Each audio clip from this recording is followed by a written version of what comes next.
Artista visual urbano com mais de 20 anos de experiência, reconhecido por murais, pinturas em tela e intervenções públicas. Seu estilo é marcado por uma paleta vibrante e influências de arte africana ancestral e cultura folclore brasileiro. Cofundador do coletivo Pax Arte, grupo de artistas urbanos com forte presença na cena de Porto Alegre. É criador do projeto Paredes com Propósito, que pinta casas e escolas afetadas por enchentes no Rio Grande do Sul para restaurar autoestima e vida comunitária. Além disso, ministrou oficinas de grafite no Criarte Café para iniciantes. Hoje, nossa conversa é com Jonathan de Leão Pérez, ou JP Pax. Bora bater um papo? JP, bem-vindo ao Papo de Especialista. Conta pra gente quem é o JP Pax, o JP. Certo, então o JP nasceu quando eu tinha uns 17 anos, quando eu comecei a pintar, e hoje é um artista visual urbano, que é entusiasta também de arte, incentiva muita gente, gosta de fazer bastante projetos coletivos. E com essa experiência em coletivo, em espaços com mais pessoas, eu aprendi também a lidar com o meu próprio trabalho artístico. E hoje me tornei uma pessoa que trabalha muito com pintura, com mural e desenvolve vários projetos especiais. Quando tu começou a grafitar, fazer tua arte? Cara, final de 99 para 2000 eu me interessei. Eu sempre fui muito curioso e prestava atenção em logotipos, em todas as escritas que tinham na rua, Então, queria saber como é que eram feitas aquilo.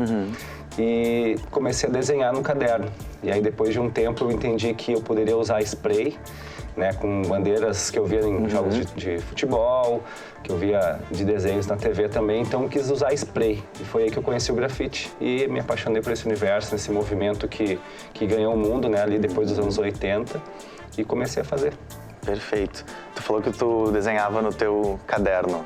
Foi na época do colégio que tu começou? Tu sempre viveu da tua arte? Como é que tu te manteve nesse tempo todo? Então, eu sempre fui muito ativo com o desenho, Sempre em casa, nos cadernos, capa de caderno, eu fazia as capas de trabalho também. E com o tempo eu comecei a empreender também, fazendo camiseta e tal. Então foi uma coisa muito espontânea e eu desenvolvi esse trabalho de forma livre, aprendi a fazer e depois disso entrei nesse universo mais da arte mesmo e consegui entender que dá para pegar várias referências e criar o próprio estilo. Sim. E foi aí que eu desenvolvi o trabalho como grafiteiro. E já como trabalho, sempre viveu da tua arte? Então, eu comecei a vendendo camisetas, e eu sempre trabalhei com grafite, Eu não tive outro trabalho, nunca fui CLT. E aí eu comecei a desenhar e ver que as pessoas também queriam ter na sua casa. Então, alguns amigos queriam no quarto, eu pedia as tintas. Aí sobrava uma tinta, daí no próximo amigo eu pedia mais material. E aí sobrou material, eu pedi valores. E aí comecei a entender que eu conseguia desenvolver um trabalho e poderia me sustentar daquilo, Eu sempre entendi a arte como uma forma de empreender. Sempre vendia minhas coisas ou trocava, sempre gostava de fazer isso. E eu entendi que a arte poderia ser um caminho para isso e fui desenvolvendo até que depois de uns 7 anos de pesquisa ali, lá por 2007, eu fui convidado a fazer parte de um coletivo de arte, que era o Núcleo Urbanoide. Nessa época eu tinha feito cursos, em alguns lugares, fiz na PUC, fiz na SPM, então foi faculdades que eu não pude fazer quando era para estudar, porque eu não tinha condições de pagar uma faculdade privada, então eu comecei a me inserir em cursos especializados.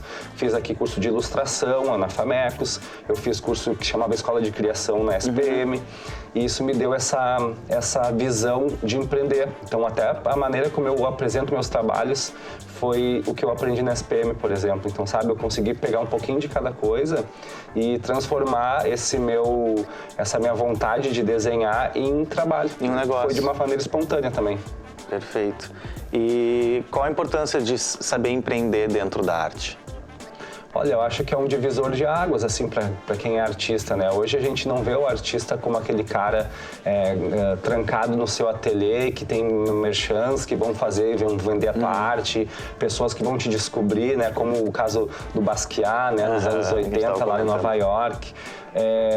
Hoje em dia o artista ele tem que fazer todas as suas funções ali, Todas as funções para que ele possa se destacar.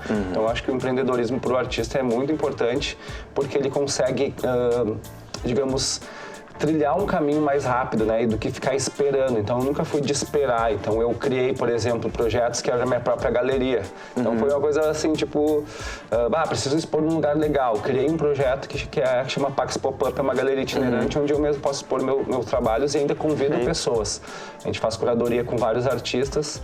Então eu acho que essa visão de empreender tem que estar no sangue do artista, né, ou da própria pessoa que quer trabalhar com algo de forma autônoma, vamos dizer. Sim. Tem que aprender a fazer esse trabalho Tem que também, se a parte virar dos e bastidores. saber os processos também, né? A importância de conhecer os processos dentro do próprio processo criativo, né? Exato. E me diz uma coisa, que colégio que tu estudou, que tu falava? Eu estudei no Julinho, né? Quando eu comecei a pintar, eu estava estudando no Julinho, né? Na época, era um colégio que era mais central, né? Eu morava perto da igreja Santo Antônio e eu comecei a estudar no Julinho. E aí eu comecei a fazer grafite nesse caminho, nesse trajeto para a escola. Então eu ficava assim, tem um mural aqui, tem um mural ali. Chegava a contar quantos desenhos meus tinha no caminho da escola ali, né? E depois disso, a professora no próprio colégio, a professora de artes, ela viu que eu tinha um talento ali pro desenho, uma aptidão, e aí eu pintei dentro do Julinho no 3º andar. E isso para mim foi também na época uma grande situação, porque as pessoas me reconheciam já pelo trabalho de arte. Então eu me senti ali artista de fato, primeira vez que eu ganhei material também. E aí depois no ano seguinte pintei dentro do refeitório, que era onde todo mundo ia no intervalo, então eu fiquei conhecido dessa forma, assim, dentro do colégio. E lá mesmo comecei a dar oficinas, por exemplo, a ensinar. Eu sempre gostei de passar ali o conhecimento, sabe? Então foi uma coisa também que eu acho que é um diferencial meu, de querer passar o conhecimento mesmo, sabe? Entender que quanto mais gente fazendo, melhor para a cena de maneira geral. Então é a coisa de espalhar a mesma ideia e trazer mais gente para o trabalho. E o Julinho é uma janela enorme, né, para o trabalho, porque é um colégio, quantos alunos, não sei agora, hoje em dia, quantos alunos tem lá, mas é um colégio enorme. Sei lá, mais de 1000, com certeza. Exatamente. Vou contar todas as turmas ali. Eu estudei no Piratini, né, que já era um colégio grande, em Porto Alegre, mas o Julinho era maior, né, sabia essas histórias do Julinho, né, das brigas do Julinho. E tinha o coreto, tinha ali também toda a função da frente do colégio. Na frente, que tem aquele como é que é? Coreto. Aquilo ali é o coreto. É o coreto que chama. Ah, ali tem história. E ali, nossa, ali foi onde transformou minha vida também, até pra questão de ver outras tribos, vamos dizer assim, sabe? Porque era um colégio que ele reunia pessoas de várias áreas da cidade. Então tinha o cara que era o roqueiro, tinha o emo, tinha o gangster, tinha o reggae, o do reggae. Então, sabe, tipo, aí tu conseguir conviver com essas pessoas, que não é uma assim, escola de bairro, né? É uma escola que é central e tal. Então, acho que foi ali que me transformou. De tu ir pra rua e tu conhecer outras tribos, realmente, como tu comentou, né? Qual o papel de conhecer, qual a importância de conhecer a pluralidade do mundo para um artista? Cara, eu acho que a referência, né, o repertório, quanto mais tu conhece as pessoas, mais tu tem repertório, né? Então, ser curioso, querer estar nos lugares que tu não conhece, viajar, né, que pra mim também foi algo que eu transformou minha vida, que a primeira viagem que eu fiz internacional, por exemplo, foi em 2009, que eu fui pro Chile. E depois dessa viagem que eu vi que existiam grafiteiros no outro lado da América ali, né, em outro terreno ali, que eles pintavam da mesma forma, porém com técnicas diferentes, que a comida era diferente, aquilo ali explodiu minha cabeça. Então eu achei que aquilo ali era algo que eu precisava e criei então um projeto que chamava Connect Art Tour, que eu viajava pelo mundo e inclusive viajei para vários lugares depois de um projeto que eu criei. Então, como eu falei, tipo, eu crio as coisas para que eu consiga desenvolver melhor o meu trabalho. E foi também, e aí viajei mais de 15 países depois disso. Com esse projeto. E dessas tuas andanças, assim, pelo mundo, teve algum grafite que te chamou muita atenção, assim, alguma cena local que tenha te chamado muita atenção? Cara, tem muitos lugares que eu tenho uma boa memória e boas lembranças, mas eu acho que França, Paris é uma escola de grafite bem interessante, porque os caras antigos, assim, de Paris, eles já eram muito bons, assim. Então, eu fui para na verdade, um amigo meu ia participar de um festival e eu tava querendo viajar. E aí, bem nessa época, eu consegui conciliar e ele tá lá e ele me convidou para um festival chamado Cosmopolitan Art Tour. E aí, é uns caras que são Um deles fez trabalho para Hermès, é um cara que é super... para Richard Mille, que é um relógio e tal. Então é um cara que ele é super renomado e eles me convidaram para o ateliê deles. Olha só. E aí, na verdade, não é só um mural, né? Mas, assim, toda essa situação, né? Num bairro que é de periferia em Paris. Então, tipo, a primeira vez que eu tinha chegado na França. Na verdade, a primeira vez na Europa, nessa viagem. E aí eu tava num bairro periférico, onde estava todo mundo querendo ir para os pontos turísticos de Paris. Eu fui me enfiar num bairro periférico da França. Fiquei lá por uns 5 dias. E aí eu fui convidado a pintar um mural junto com os caras. Então, esse mural aí foi bem marcante para mim, por ter sido convidado por um amigo brasileiro, por conhecer a periferia de Paris, e lá eu conheci o Lumit, que é também uma referência, um alemão que é uma referência na arte urbana, e ali foi também um divisor, assim, mais um passo, né, na minha trajetória que foi marcante. Então, isso aí foi em 2011. Eu lembro todos os anos, eu fico com isso na memória e não canso de falar, porque é muito, muito interessante. Tu lembra todos os anos, as coisas que aconteceram. Total. Então, acho que por uma memória visual, pela arte que tu fez. Totalmente. Até é engraçado porque quando eu tô andando na rua, eu lembro dos lugares não pelo nome das ruas, né? Principalmente na Europa e fora do país, que às vezes confunde os nomes, mas pelos grafites, pelas coisas visuais, assim. Então, tipo, essa parede rachada no meio, assim, ó, passei aqui ontem, então é pra cá que eu tenho que dobrar. Sim. Ou, uma placa velha de alguma coisa, o próprio grafite, uma pichação. Sim, eu ia até te perguntar isso, como você estava falando de passar na rua, passar no caminho do colégio e via. Qual é a sensação? Porque a gente sabe que, tem lugares que tu vai pintar e que talvez fique para sempre ali. Mas muitos lugares não, né? Principalmente quando tu começa, que tu não tem esse incentivo de ceder em um espaço. Como é? Eu sempre tive essa curiosidade, tá? Qual é a sensação de tu passar num lugar onde tu fez um grafite e tu vê que ele não tá mais lá? Como é isso pro artista? Que a gente viu que São Paulo, principalmente, pintaram tudo de cinza uns anos atrás. Sim. Como é pro artista isso? Cara, é bem estressante, assim, mas acontece também. O grafite, ele é efêmero, né? A gente tem esse conhecimento, a gente sabe que pode acontecer. E o lance é não se pegar. Eu acho que o próprio ato de fazer é o mais legal, na verdade, sabe? Sim. Tá com amigos, tá na rua, tá interagindo com as pessoas, falando com o senhorzinho, com a senhorinha, com as crianças, né? Com pessoas em situação de rua, muitas vezes ali a gente tem essa conexão, porque a gente tá no espaço deles. Teu ateliê é a rua, né? Exatamente. Exato. Então, acaba sendo... É interessante, é sempre bom, um aprendizado. Sim. Cada vez que a gente vai pintar na rua é um aprendizado. Você sabe, me senti aquela coisa assim, não, agora eu posso fazer. Sim. E aí me dediquei 100% daí. Sim.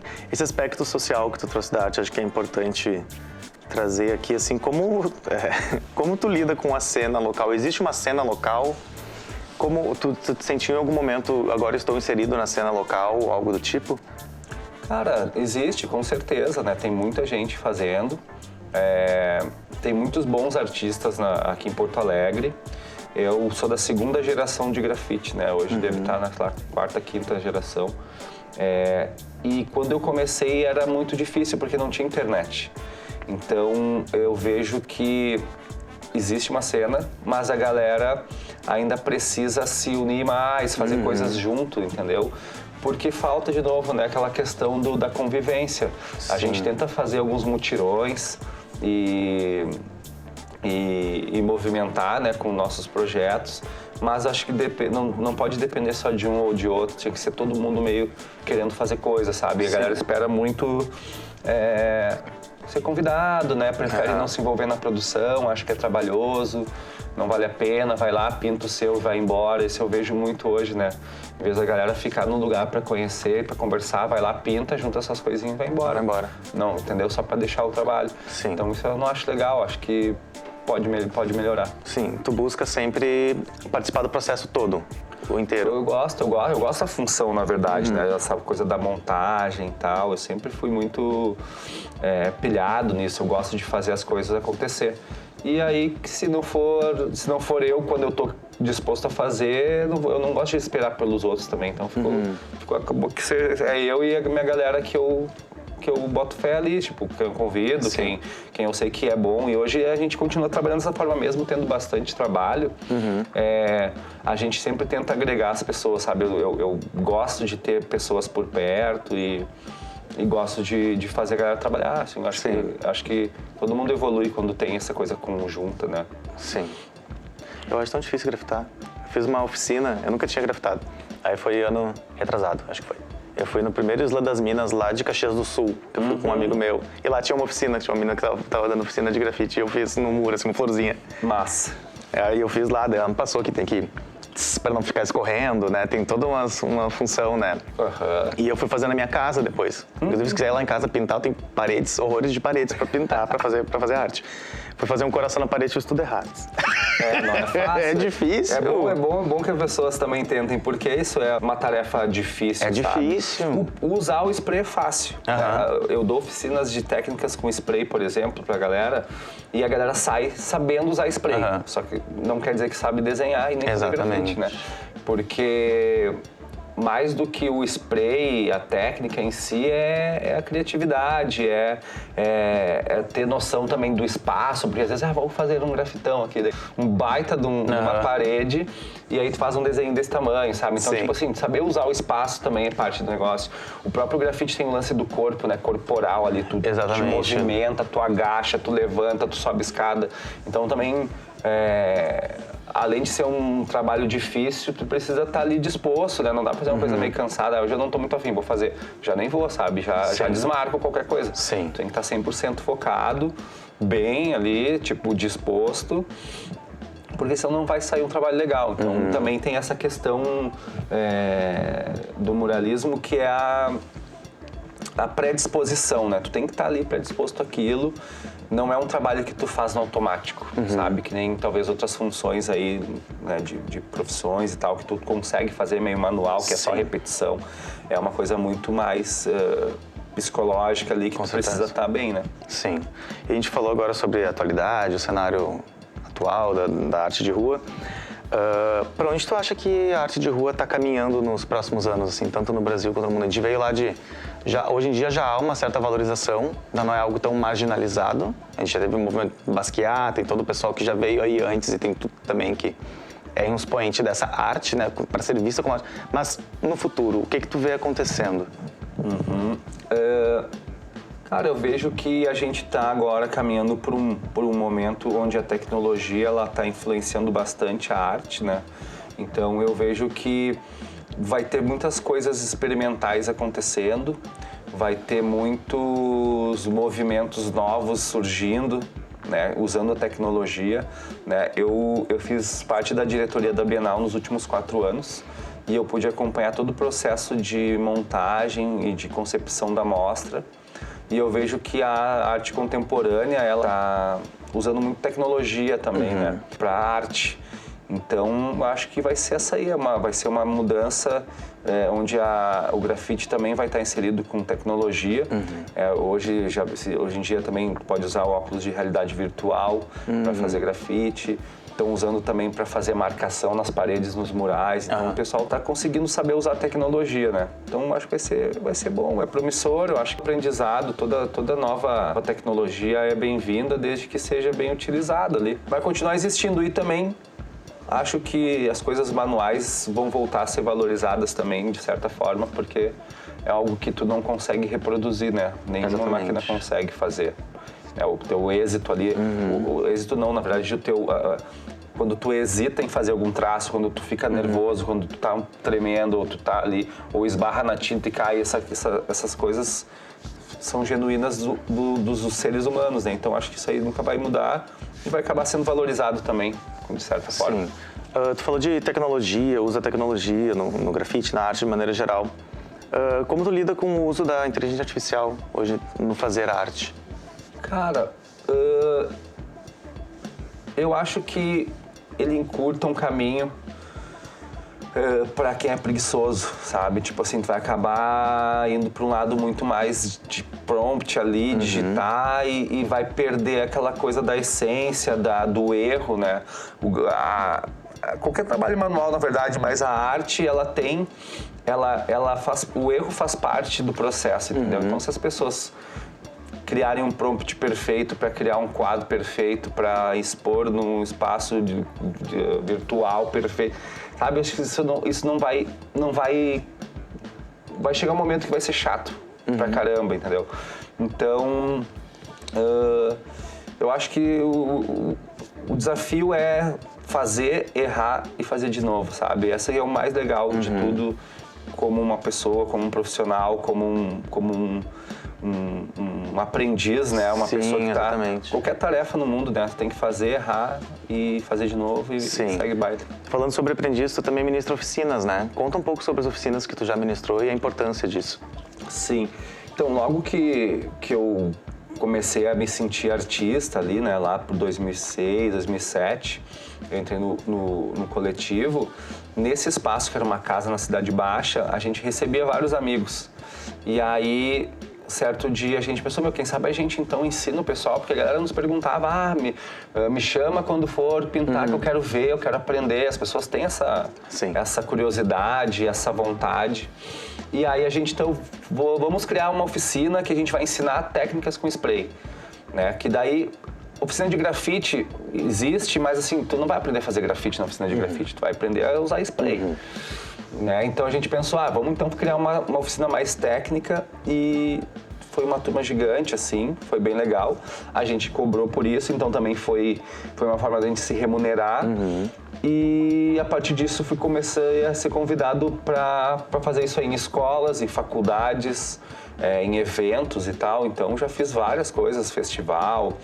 Me lembro até hoje, primeira vez que eu fui para convidado assim para um festival de música, e aí eram os caras do Rio de Janeiro, estavam aqui, que é uma referência nossa lá, que é o Ema.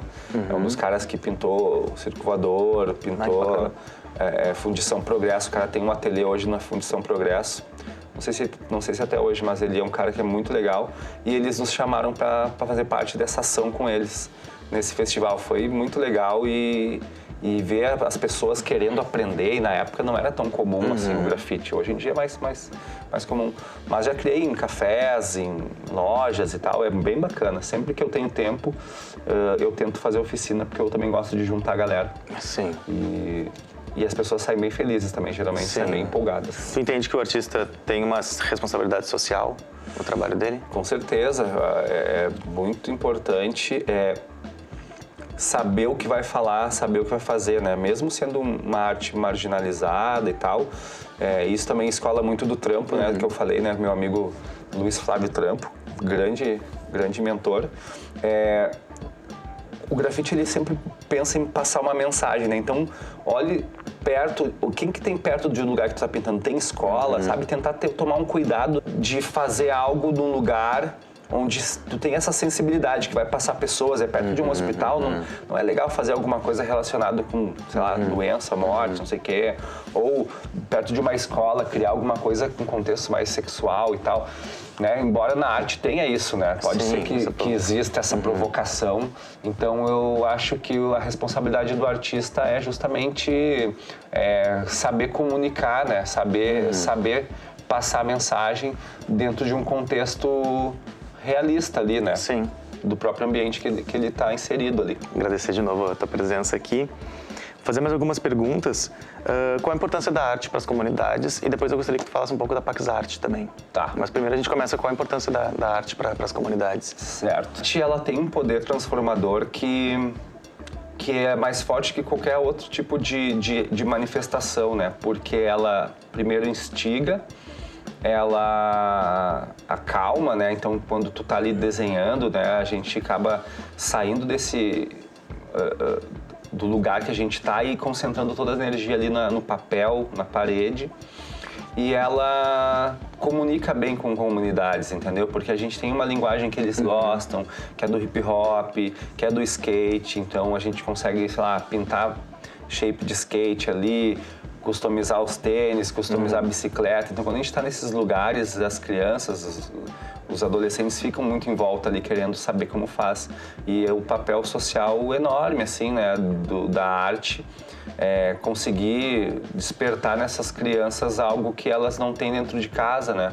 Porque muitas vezes é muito precário, os pais, eles também não têm condições de dar muito suporte, né? As próprias condições de higiene, de estrutura dentro de casa já é complicado. Sim. Então, quando a gente vai para esses espaços, né, a gente consegue, se a gente conseguir despertar em um ou dois dessas crianças essa vontade de fazer arte, no futuro eles virarem artistas, a gente já está fazendo um grande papel. Então é muito legal, eu faço bastante coisa nesse sentido. A gente, inclusive, criou, né, o ano passado, depois da enchente, um projeto que revitalizou casas e fachadas de casas em comunidades que foram atingidas pela enchente. A gente foi para 8 comunidades já. Esse ano a gente fez mais 2 ações oficiais e mais 2 outras como parceiros, assim, né, em escolas, todos que foram atingidos. Então foi para Sarandi, a gente foi para a Vila dos Papeleiros, a gente foi para a Vila Brás, em São Leopoldo, a gente foi para Canoas. Então foi um trabalho bem importante, melhorando, assim, arrumando essas coisas, né? Tipo, se recuperando ali, reconstruindo. E é o projeto Paredes com Propósito, isso? Esse é o Paredes com Propósito, sabe? Então a gente criou um site onde dá para acompanhar os locais que a gente já fez, tem um Instagram também, e a gente conta com o apoio de várias instituições, são ONGs, né, lojas, empresas que nos apoiaram para conseguir material, conseguir rolo, bandeja, as coisas básicas ali de pintura, e ainda com voluntários. A gente tem mais de 250 voluntários num grupo que a gente põe ali, ó, tal dia, tal hora, e a galera tudo vai. Sim. Então é muito legal. Essas iniciativas partem de ti como pessoa ou com o projeto da PaxArt? Tem a PaxArt também, né? Conta um pouquinho sobre essa parceria. A PaxArt é a minha produtora atual. A gente começou como a CRIO de grafite, eu e o Celo criamos a Pax, né? Na época do colégio, né, voltando lá. E aí eu criei um CNPJ e queria manter o nome da Pax. Então criei a PaxArt, que é uma produtora cultural e é o guarda-chuva central, né, de todos os nossos projetos. Daí tem o Paredes com Propósito, que é o nosso braço social. Tem a Pax Pop-Up, que é uma galeria itinerante, que é a nossa parte de curadoria e venda de obras e produtos. E a PaxArt em si cuida dos serviços, que são a parte de execução de trabalho mesmo, por demanda, né? Sim. Trabalhos comissionados.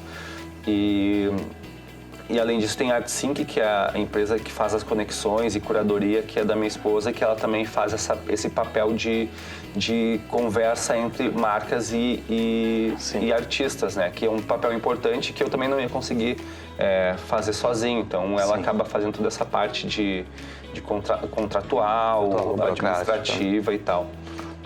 E é isso, a gente cresceu dessa forma e foi desenvolvendo. E as coisas foram acontecendo de forma bem espontânea também, porque a PaxArt surgiu em 2011. Em 2014 a gente tinha um espaço físico, né, junto no Instituto de Inovação Social, que era o Translab.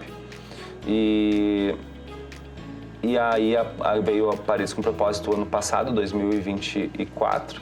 Então são coisas que são graduais, entendeu? Mais uma vez aquela coisa de esperar o tempo certo, entendeu? Sim. Poder ter criado isso lá atrás, querer fazer um monte de coisa junto. Eu não ia ter braço nem conhecimento para isso. Agora tu olha para trás e tu vê que tu fez um monte de coisa. E acaba sendo muito bacana. E sempre em blocos de anos, assim, sabe? Nunca foi uma coisa muito controlada. Foi acontecendo e quando a gente sentia que era o momento, estava lá e foi muito fácil, assim, no sentido de, estamos aqui agora. Sim. Não foi nada muito forçado. Sim. Queria agradecer a tua presença aqui no papo. Se tu fosse no Julinho hoje, lá no Julinho, tu visse tu ali adolescente, pintando uma parede, fazendo uma arte, o que tu diria pra ti? Cara, eu acho que eu falaria assim, cara, acredita no teu sonho e no teu potencial, porque se persistir, tu vai conseguir chegar onde tu quer. E eu acho que eu já falava isso pra mim internamente lá antigamente. Foi assim. Perfeito. Muito obrigado. Obrigado, cara. Valeu. Obrigadão.